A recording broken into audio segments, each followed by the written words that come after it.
Hi everyone, welcome again in KBC Keshav Bhanu classes में आपका बहुत बहुत स्वागत है। आज जो बात करते हैं साहब, रीट के बारे में आपसे बात करूंगा। ध्यान से पूरा वीडियो सुनना, समझना, फिर आपकी जो भी बात है आप कमेंट में बॉक्स में कह सकते हैं। देखो साहब, रीट का जो एग्जाम है वो होना चाहिए था कब साहब? 25 अप्रैल को। ठीक है साहब, अभी तक जो बात थी वो 25 अप्रैल की बात थी, अभी भी 25 अप्रैल ही है ना, इसमें कोई वो बड़ी बात नहीं है।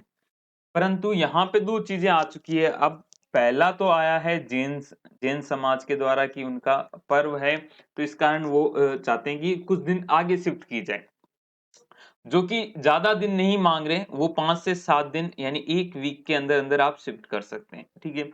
और जो दूसरी चीज है, वो दूसरी चीज ये है कि जैन समाज के साथ साथ अब जो आया है वो ईडब्ल्यूएस का आया है। ईडब्ल्यूएस में क्या साहब, एज की छूट दी गई है और फीस की छूट का गहलोत साहब ने कहा है कि ये दोनों चीजें आपको दी जाएंगी। अब मुद्दा एक दो तीन चीजें हैं। जैन समाज के हिसाब से तो 5-7 दिन में दे देनी चाहिए, उसमें ज्यादा नहीं है प्रॉब्लम कोई। भाई मनाया जाए तो 25 की जगह अगले वीक के संडे को कराया जा सकता है एग्जाम। संडे को एग्जाम होने वाला है, बोर्ड परीक्षा से ज्यादा वो इससे भिड़ेगा भी नहीं। संडे को एक ही दिन इनको चाहिए, और जो तैयारियां हैं वो काफी हद तक हो चुकी है। ईडब्ल्यूएस में क्या प्रॉब्लम आ रही है? ईडब्ल्यूएस में जो प्रॉब्लम आ रही है वो आ रही है साहब एज की। अब एज का काफी कंफ्यूजन हो रहे हैं बच्चों को भी, और जो मैंने रिसर्च की है वो मैं आपसे डिस्कस कर रहा हूं। हो सकता है मैं भी गलत हूं, तो आप मुझे करेक्ट करें, कमेंट बॉक्स में करेक्ट कर सकते हैं। देखो, रीट के साथ क्या है, रीट के साथ कोई अपने वो नहीं है, एज लिमिट नहीं है। रीट 18 प्लस जो भी है वो दे सकता है। 18 प्लस से कितना भी कोई भी बड़ा बच्चा हो वो रीट का एग्जाम दे सकता है। तो सर सभी दे दूं? मैं आज मान लो कि 42 साल का हूं तो मैं रीट दे सकता हूं, तो आप रीट दे सकते हो, कोई प्रॉब्लम नहीं है। बट आप रीट एक भर्ती एग्जाम नहीं है, ये एक एलिजिबिलिटी टेस्ट है ना। भर्ती एग्जाम क्या होगा, वो आपका आएगा ग्रेड थर्ड टीचर की। ठीक है साहब, वो वैकेंसी निकलेंगी इसके बाद, है ना। तो ग्रेड थर्ड टीचर में डेफिनेटली एक एज लिमिट है, जो कि है 40 इयर्स, है ना, 40 साल है। थोड़ा बहुत चेंज हो जाए तो हो जाए, देखो आसपास ये इसके 40 साल इसमें एज लिमिट है। और इसमें एज का रिलैक्सेशन भी दिया हुआ है। मतलब जो अगर आप मतलब ओबीसी से हो तो +3 साल 3 साल है, एसटी/एससी से हो +5 हो या +5 है, ये है। अब जो ईडब्ल्यूएस से है उसको भी एज में रिलैक्सेशन मिलेगा, यानी +5 का या +3 का जो भी है वो रिलैक्सेशन उनको मिलेगा। तो अब जो बच्चा अभी 42 इयर्स का था, उसने सोचा कि यार मैं एग्जाम तो दे नहीं सकता, मैं जनरल की बात कर रहा हूं, मैं एग्जाम तो नहीं दे सकता, तो मैं फालतू में क्यों रीट का एग्जाम फाइट करूं, क्यों मैं रीट के बारे में इतना पढूं, क्योंकि मुझे रीट आगे कोई स्कोप मिलने वाला नहीं है। तो उसने क्या किया होगा, फॉर्म नहीं डाला होगा, फॉर्म नहीं डाला होगा, है ना। तो अब वो फॉर्म नहीं डालता है, बट अब वो अगर ईडब्ल्यूएस से था तो उसके माइंड में एक चीज आती है कि यार मुझे तो एज में रिलैक्सेशन मिल गया, मतलब मैं 45 तक अपना एग्जाम ये दे सकता हूं। बट बिना रीट क्लियर किए हुए, ये एलिजिबिलिटी टेस्ट क्लियर किए बिना वो कैसे देगा एग्जाम, वो कैसे आगे फाइट कर पाएगा?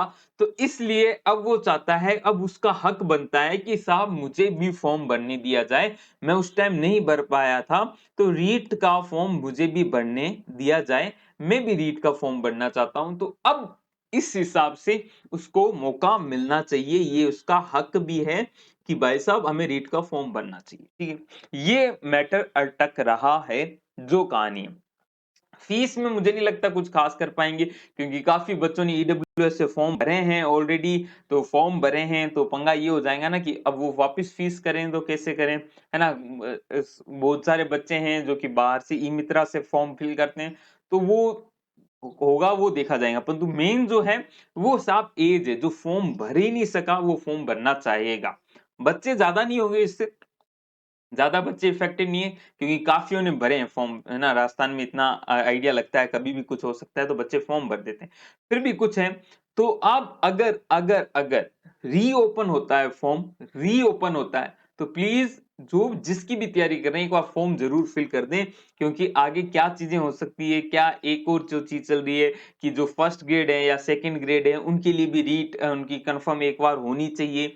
ये भी जो चीजें हैं अभी कुछ कंफर्म नहीं है इसके बारे में, है ना? तो घबराए ना, परंतु आप अगर फॉर्म फिल कर सकते हैं तो फिल कर दीजिएगा, ठीक है? अब मैं आता हूं रीट का एग्जाम कब हो सकता है। बातें दो चल रही है साहब, है ना? ये मेरे व्यूज हैं, आपके व्यूज मेरे से अलग हो सकते हैं, कोई प्रॉब्लम नहीं है। आपके अलग हो तो भी कोई प्रॉब्लम नहीं है, अपने अधिकार है ना, संविधान ने हमें दे रखा है।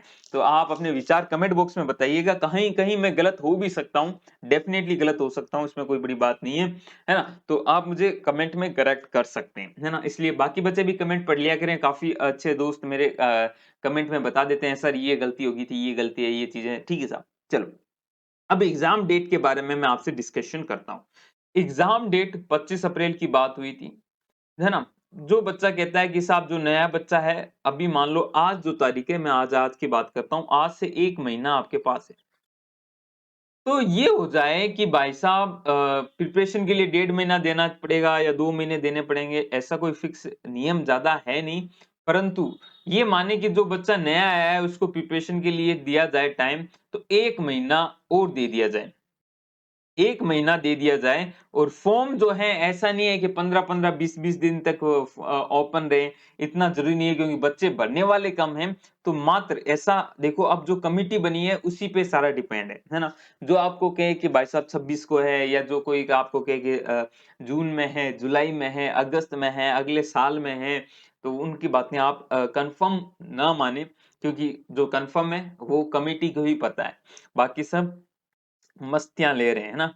कमिटी कैसे लिखते हैं यार? जो भी है, जैसे भी लिखते हैं, कमिटी, है ना? कमिटी को पता है, जो कि अब 3 दिन अपना सोच-विचार करके आपको 3 दिन में आइडिया दे देंगी, 3 डेज़ के अंदर आपको बता देंगी कि भाई साहब जो कहानी बनने वाली है, तो वो बनेगी क्या, है ना? तो 25 अप्रैल से ज़्यादा हम जो चाहते हैं कि साहब पेपर है ना ज़्यादा लंबा आगे ना जाए, क्योंकि बच्चे तैयारी कर रहे हैं, एक फ्लो बन चुका है। आप जिनको तैयारी करनी होती है, वो कर लेते हैं, है ना? जो नहीं करेंगे वो भले ही आप अगले साल की 25 अप्रैल को कर लें, तो भी टेंशन रहेंगी ही रहेंगी, है ना? तो जो प्रिपरेशन कर रहे हैं, हमारे हिसाब से ये हो जाना चाहिए कि साहब मई में आप स्टार्टिंग में ले लीजिए, है ना? 7-8 दिन का, 10 दिन का जो गैप है, ताकि जैन समाज का भी हो जाए और हो सके तो 25 अप्रैल को भी कराएँ, कोई टेंशन वाली बात नहीं है। परंतु ठीक है, जो नया फॉर्म भर रहा है, थोड़ा-सा प्रोसेस लगता है, तो मई के स्टार्टिंग में ही एग्ज़ाम करा लें, ताकि जैन समुदाय का जो पर्व है या जो भी उनकी माँगे हैं, वो भी पूरी हो सकें और जो एग्ज़ाम कर रहे हैं प्रिपरेशन, उनका सिलेक्शन भी हो सके। अन्यथा क्या होगा? अन्यथा भाई साहब, है ना? कोचिंग्स के गल्ले भरे जाएँगे और कुछ नहीं होने वाला है। फिर सारे कोचिंग्स वाले भी कहेंगे कि साहब 2 महीने हैं, 2 महीने का बैच लगाया जाए, ये फिर 2 महीने बढ़ा रहे हो, ढाई महीने बढ़ा दो, 3 महीने बढ़ा दो, बच्चे आ जाएँगे, है ना? बहुत सारी चीज़ें 2 महीने में हम कोर्स करा सकते हैं, नया बैच स्टार्ट कर लें, टंटे बहुत ज़्यादा खराब हो जाते हैं मामले। तो ठीक है, जल्द से जल्द एग्ज़ाम हो, ताकि बच्चा अपना अगला तो सोचे ना, एक ही थोड़ी है ना? ये क्लियर करने के बाद अब अगला वो सोच सकता है कि यार मेरी फर्स्ट ग्रेड है या सेकंड ग्रेड है या फिर मेरा पटवारी का एग्जाम है या जो भी एग्जाम्स है उसके, वो उसके बारे में सोच सकें। इसीलिए जो है वो जल्द से जल्द एग्जाम होना चाहिए। ये मेरी राय है, आपकी राय डिफरेंट हो सकती है ना? परंतु जो है चीज़ है वो मैं आपसे आप डिस्कस करके मुझे कमेंट बॉक्स में बता सकते हैं। तो अभी जो तरीके हैं, आप कंफ्यूज मत हो कि कब होगा पेपर। अभी सिंपल सी कहानी है, जो कमिटी है 3 दिन आपको बाद में बताएँगी। तो 3 दिन आप आराम से शांत रहें, उसमें से 1 दिन निकल चुका है ना? दूसरा दिन आज पहला दिन है, तो लगभग-लगभग निकल चुका है, 2 दिन और रुक जाओ, उससे पहले भी दे देंगी। तो जो भी चीज़ है वो 3 दिन में पता चल जाएँगी। एग्ज़ाम अभी तक ऐसा कुछ नहीं है कि भाई साहब 26 जून को ही होगा, हैं? 26 जून को ऐसा क्या है? हैं? 26 जून को होगा, 26 जनवरी को होगा, हैं? ऐसा कुछ है नहीं यार। पता नहीं भाई, आंतरिक कुछ मामले हो, आप सुधार कर सको तो कर लीजिएगा। परंतु जो माइंड में रखना है, वो हमें रखना है कि साहब 25 अप्रैल को मेरा तो एग्ज़ाम है। 25 अप्रैल को मेरा तो एग्ज़ाम है, ठीक है? मैं इस हिसाब से अपनी प्रिपरेशन फिनिश कर दूँगा, तभी मैं अपने आप को महारथी मानूँगा। मैं अपने आप को ढील नहीं देने वाला हूँ, 3 दिन बाद आएगा तो 3 दिन बाद देख लेंगे, है ना? उसके बाद देखेंगे। फिलहाल तो अभी जो बात है वो ये मेरे माइंड में 25 अप्रैल रहना चाहिए, मैं उसी हिसाब से प्रिपरेशन करूँगा। बाकी जो भटकते हैं, भटकने दो, माथापच्ची करते हैं, करने दो, जो कंफर्म न्यूज़ है वो आ जाएँगी 3 दिन में, तो 3 दिन बाद देख लेंगे, कोई टेंशन नहीं है। 3 दिन में अपनी प्रिपरेशन जैसे चल रही है वैसे चलने दीजिए। उसको मत रोक दीजिएगा, माइंड पे ज़्यादा लोड मत लीजिएगा, मस्ती से प्रिपरेशन करो।